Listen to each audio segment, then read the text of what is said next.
Bakbakan ng Chocomucho at PLDT magaganap na ngayong araw. Grabe, napakalakas na team. Talaga namang maghaharap-harap at syempre bibigyan natin yan ng preview bago ang laban.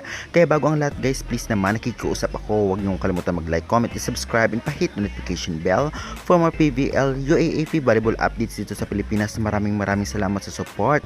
And syempre, pa-like and share na rin. And road to 5K subscribers tayo. Thank you very much sa suporta nyo.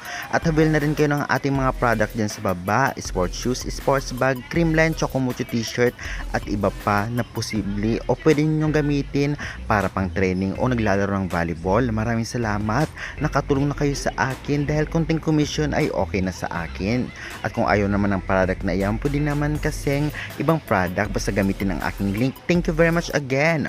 Well, ang laban nga ng Chocomucho versus PLDT High Speed Hitters ay magaganap na first game ngayon 4 PM sa PhilOil Center ngayong March 14, 2026 dahil talaga namang tiyak maraming manonood hindi lamang sa venue kahit online.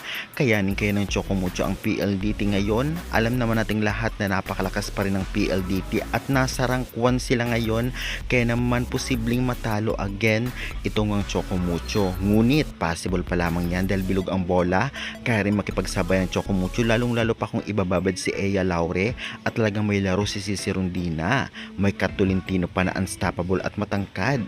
At syempre depende na lamang yan sa balasa ng coach kung sino-sinong setter o medal blocker ang gagamitin nila para naman dito sa PLDT dahil hindi basta-basta ang PLDT dahil ang mga players dito ay talagang malakas sa lahat ng posisyon. Medal blocking o medal blockings, syempre malakas din sila sa offense at depensa. Ngunit kayang tapatan sa depensa ni Ponce, ito ang sikat Arado kaya naman maganda ang labanan pagdating nga sa libero.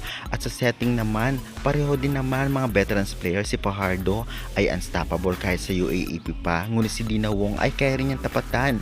Marami ring mga setter ang Chocomucho na posibleng gamitin laban sa PLDT. Kaya guys, excited na ba kayo? Sa tingin ninyo, kaya ng Chocomucho ang PLDT? Pa-comment, pa-subscribe na lang for more valuable updates. Thank you very much and God bless.